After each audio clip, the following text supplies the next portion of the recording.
Hello and welcome to today's video. Today we will be learning about textual devices and how to apply these to your reading exam. What are textual devices? Writers choose to use these devices to influence the response of the reader or to help communicate an idea or point of view. They have two names. The first name that will be used in your exam is textual devices. The second is language features. Sometimes they use both of these names in your whole exam. Sometimes they will just refer to one of them. So be careful for them and look out for both of them. They both mean the same thing. Here is a nice acronym to help you remember what the textual devices are. If you look down the left-hand side at the letters in bold, you will see it spells out the word DAForest, which can help you remember all of your devices. The first textual device is called direct address. So, this is referring directly to the reader using the pronouns we or you. For example, you need to do some revision. The next one is alliteration. This is a group of words beginning with the same letter or sound. For example, the slithering snake slides, or a particularly perfect present. Facts are something which can be proven to be true. A square has 4 straight sides, or dogs have 3 eyelids. An opinion is a belief which cannot be proven to be true. It's someone's own ideas. For example, a square is easy to draw, or dogs are cute. A rhetorical question is a question that is asked in order to create a dramatic effect or make a point rather than to get an answer. For example, what time do you call this? And isn't the weather lovely today? Repetition means to repeat the same thing more than once. This can be done by repeating words or sentences in the same way. For example, guinea pigs are the best. They make great pets and are very friendly. Guinea pigs are the best. There is another way to do this rather than just repeating a whole word or phrase.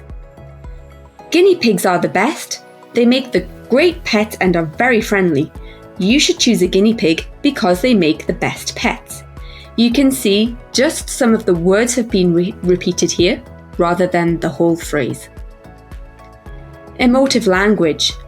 These are words or phrases that elicit a powerful response and create emotion in the reader. Look at the following 2 sentences. Number 1, he was arrested for assault. Number 2, he was arrested for carrying out a shocking, unprovoked attack. Which is the emotive sentence? Pause the video here and write it down. Of course, the answer is number 2, because it's definitely going to create more emotion in the reader. Let's try another example. Look at the following 2 sentences. The company's detrimental logo was hastily wiped from the display. Number 2, the company was not allowed to display its logo. Which is the emotive sentence? You might want to pause the video here and decide which one it is. If you got number 1, you are correct. It creates much more emotion in the reader than number 2. Statistics are numerical facts and data used to support a point. For example, the human eye blinks an average of 4,200,000 times a year. Or 84.3% of Brits use social media.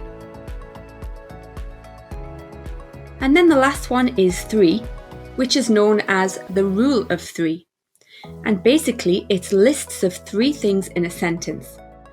It is actually believed that a person is more likely to remember things if they are grouped in 3. For example, crunchy cat kibbles are delicious, nutritious, and full of flavour. You might have already noticed that there is alliteration also used in this sentence with the crunchy cat kibbles as well. So, what type of questions will I get in the reading exam? Here is an example of a certain type of question. Using text A, state one language feature used by the writer to explain the benefits of social media for all. Give an example of this feature from the text, and you can see that it's for 2 marks. So it's a good idea to break down the question a little bit. I've highlighted the important parts here. We know that we are looking for one language feature. It needs to explain the benefits of social media, and you need to give an example of this feature from the text to get your 2 marks. So let's have a look at the text. This article is all about the joy of social media. Let's see which language features we can spot in the text, just by looking at it and reading through a little bit of it. Well, I can see there is direct address here. Remember, that is directly referring to the reader as you, or we can also use we in sentences. We can express ourselves freely. I can also see an opinion in here. It is a great way to research information. There is a fact. Local and public issues can be shared on social media. So, there were 3 language features. Remember, these are also the same thing as textual devices in there. Let's have a look at the question again.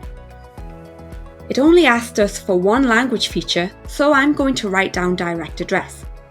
And then it wanted you to write down an example of the feature from the text. If you remember, we found that sentence, we can express ourselves freely. So that is your example. And there's your answer, direct address, and we can express ourselves freely. That will get you 2 marks. Here is another type of exam style question that you might get on language features. So they're referring to them here as textual devices. Remember, they might use either term in your exam. The writer of text B has used textual devices to support the purpose. Using the text, provide one example of each of the following devices. The first one is a rhetorical question, and the second one is a statistic. So, this is for 2 marks. You need one example of each of those. Let's have a look at the text. So, it's all about hidden plastic. It's giving you information about it. So, first of all, we need to go and look for our rhetorical question. I found one here. Do we really care that much about the shape of our tea bags? Excellent, we've got our first mark. Now we need to pick out a statistic. Okay, if you look at the bottom of the page there, wet wipes make up approximately 90% of the material found in these blockages. Great. We're going to have a look at the question again to make sure we've answered it properly. Well, we found a rhetorical question and a statistic. So here is what your answer would look like. We've made it very clear which one we are putting an example for under rhetorical question and under statistic. And that is how you answer that type of question. Remember, textual devices and language features mean the same thing, and use Staff Forest to help you remember them. I hope you learned something useful from this video, and thank you for listening.